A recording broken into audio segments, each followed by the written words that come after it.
Agriculture Summit Africa 2024, organizers say the focus is to tackle food insecurity across the continent. According to them, the event, billed to take place on November 11th to 12th, 2024 in Abuja, would bring together delegates from 30 countries to craft actionable plans for transforming Africa's agricultural sector into a multi-trillion-dollar powerhouse. But this summit is themed transitioning from scarcity to security, and it comes at a critical time as Africa grapples with unprecedented food inflation and supply chain disruptions. And joining me in the studio is the group head at Greek and Solid Minerals Finance Sterling Bank. It's good to have you join us, Dr. Olushola Obikoye. Obikoye, you got it right. Good Thank afternoon. You so much. Thank you very much. Thank you so much. It's good to have you join us. Very interesting topic, and I think it's really critical that we have a conference like this, a summit like this, right? We had on a show the previous, that was on Monday, a farmer now talking about how important it is for the private sector to collaborate with the government, right, and bring up actionable plans. Just like you said, that this a conference would address some of these actionable plans. But first off, talk to us about what Agricultural Summit in Africa is about. Okay, so the Agriculture Summit Africa is an advocacy of Sterling Bank Limited that was initiated some 7 years ago.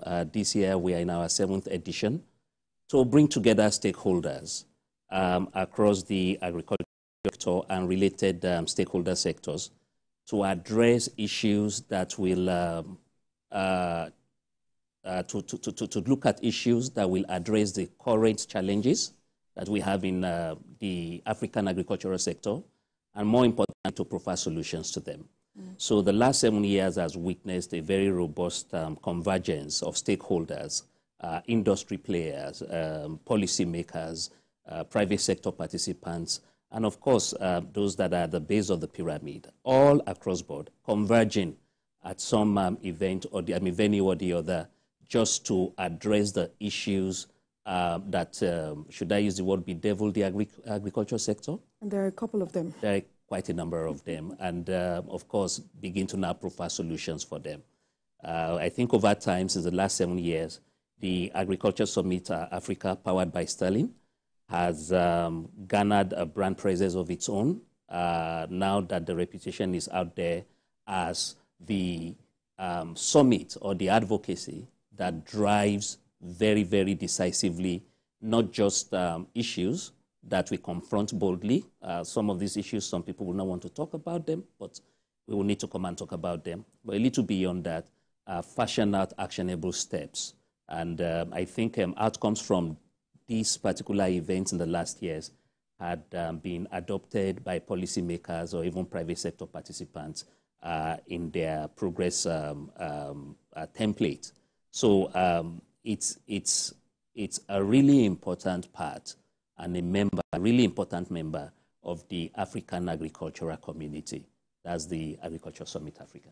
Very interesting. But this year you decided to pick transitioning from scarcity to security as this year's summit theme. One would wonder why. Of course, we know that the hunger pyramid seems to be deepening. You have a lot of persons still, at that bottom of the pyramid, trying to see how they can get 3 square meals per day. Not just the farmers now who are struggling with climate factors, for their agriculture produce, right? You also have people, households who are finding it difficult to actually make ends meet. How apt is this theme, transitioning from scarcity and security? Apart from the conversation, how do you, translate this theme into actionable plans? Okay, so this theme for this year was inspired by what is happening all across Africa, but more importantly in Nigeria. And taking Nigeria as a case study, you would agree with me that in its first 100 years in office, this current government declared an emergency on food security. This will underscore the fact that long before now, we have seen our production output on a steady declining basis. We have had scenarios where climate issues, unimproved seeds, dearth of best agricultural practices, lack of information, capacity building, and of course, access to finance. They have at all points also. Insecurity, absolutely. They have at some point or the other kind of contributed to the scarcity that had come to perpetuate itself on our landscape.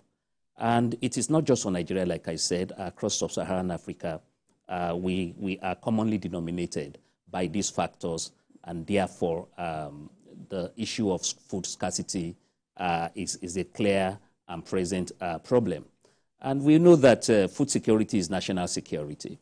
The government, the private sector, and every other stakeholder in the economy must come together and provide solutions for it. So the theme transitioning from scarcity to security speaks so much to not just the cause of food scarcity, but why is it that, let's put it this way, it speaks so much to not just scarcity, it goes on to speak to how to achieve sufficiency when there is a very stable climb for security. So we have a scenario where, again in Nigeria, it's our home, of course. We've had a scenario, we've had various scenarios where there had been issues of banditry, there had been internally displaced persons because of the social unrest, and all of these have gone on to exacerbate our output, our production. And because of that, what we have tried to do differently as a nation, especially with the efforts of the government and the private sector, is to try to create social safety nets, right? A social safety net will then help to provide the palliatives that we have always known. All of these are short-term measures. But the theme of this year's conference, summit, seeks to address not just the factors that are aggravating food insecurity, but also to provide solutions and indeed a roadmap to ensure that we come from scarcity into surplus, into abundance on a sustainable basis.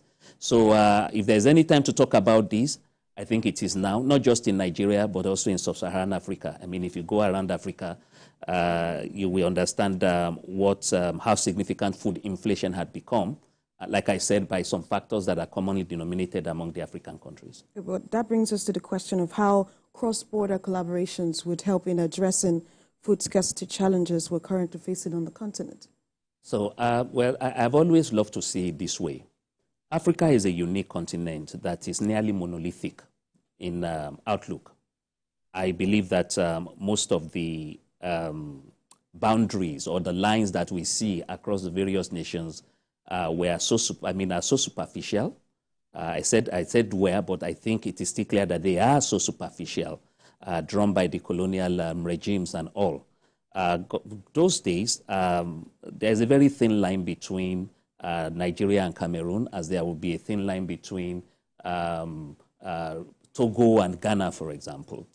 And we have seen our trade corridors demarcated by all kinds of internal policies from various countries, creating a trade corridor, a trade channel, the type that would help project the seamless flow of, should I call it food trade or general trade, right? Seamless flow of trade activities is the way to go. So we talk about the ECOWAS protocol, for example. We know that the ECOWAS trade corridor provides the opportunity for African countries to be able to, trade amongst themselves along certain protocols that will not that has removed impediments, right? Without any, so we've had seamless trades with the West African countries. That was ECOWAS. For the after African Free Continental Trades area, the story or the picture becomes bigger.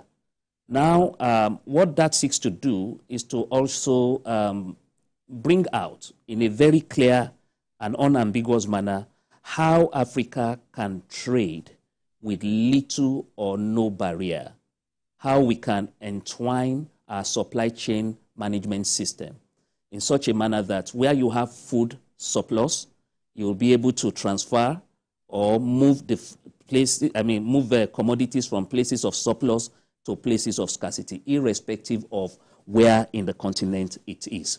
It will help us a lot in growing very robustly in our economy, but more importantly, it will help with our food security issues. There are areas that are abundant in production, and there are some areas that are struggling with scarcity. So with the AfTA protocol, the ECOWAS trade agreement, we see a scenario where seamless trade and by consequence, seamless movement of food, will go from country to country, irrespective of what government is in. So that is precisely what we want to address at this year's summit.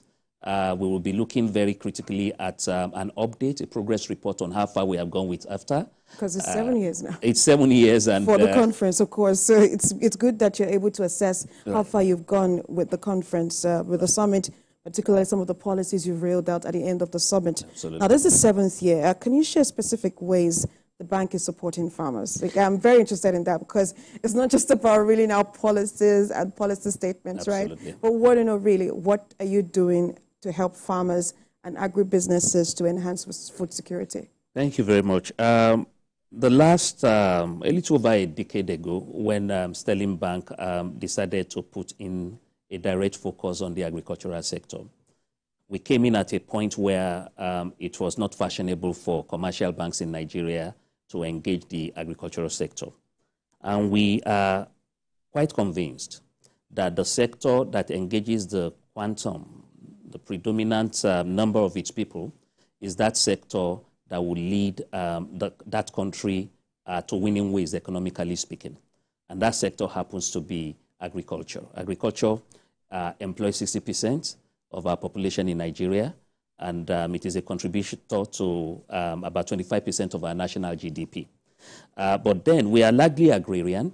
That will mean that we have a lot of value chain players in the agriculture sector that apply at the medium, micro, small, and medium scale. Many of these people have what the bankers will call high-risk metrics. Because of that, they would not want to really extend the kind of facility that they need to be able to go on. But what we have done in Sterling is to engage the entire sector, to understudy exactly what the needs are, and we have identified all of the challenges. 3 of the challenges we identified was, number 1, the lack of capacity. In other words, so many people are doing so many things as inefficiently as they had always done it. There are no modern way practices, on how to go about the business of agriculture. And so we have issues with that. And then we have issues with market access. Our supply chain managements are quite fragmented at this time. And you will agree with me that with the kind of losses that we achieve with our foodstuff, I'm sure you have heard about how our veggies go to waste, about 60% of them. Some other crops, a minimum of 40%. All of these are just an issue with lack of access to market, right? I mean, they are not able to get that particular access to market. Storage facilities, supply chain management, logistics, infrastructural decay, all of these have actually contributed to that. And then, of course, we can talk about access to finance. So it is not about just throwing money or funds in the way of the farmers.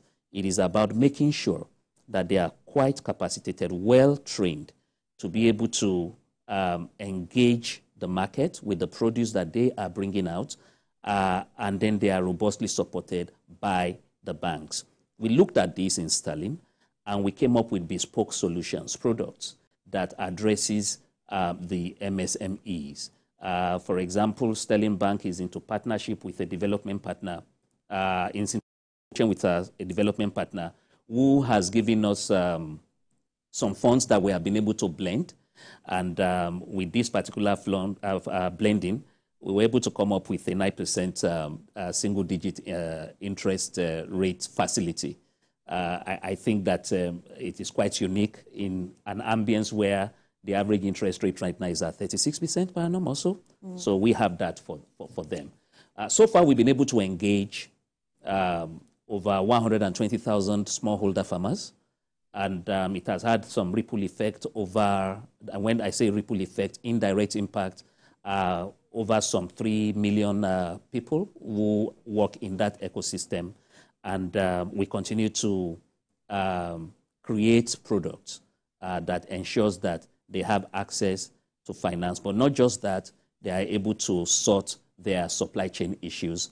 And of course, the issues around capacity building were also robustly involved. So we have quite an array of bespoke products that I am not too sure if I will have that time to. You're using to engage farmers, Absolutely. but, and households. I just wanted to ask, for this Agriculture Summit Africa, right, what makes it unique this year? And what should participants really be looking forward to? Is it for us journalists or, just for the agriculture sector? So one of the things that the Agriculture Summit Africa has distinguished itself in is the fact that it is not just another talk shop. Like I said, we are in our 7th edition. This year will make the 7th. And what we have always done is come up with communiques and come up with a framework for actionable steps. And these steps are then disseminated to the relevant stakeholders for their necessary actions. Last year, we had an agro-pitch event. And our thinking at that point was that we could always look at the people that have been attending, young people who are into agriculture. We invited them for an agro-pitch event, for an opportunity to win up to 50 million for their startup project. It's been a year, and I think it's time for us to come and give the report. They will be at that event. But more importantly, this year's summit will bring together very critical stakeholders that have a direct correlation to food security policy in Africa. There will be participation. People will be participating from some 33 countries in Africa. And we have resource people coming from about 4 countries, amongst other experts in Nigeria.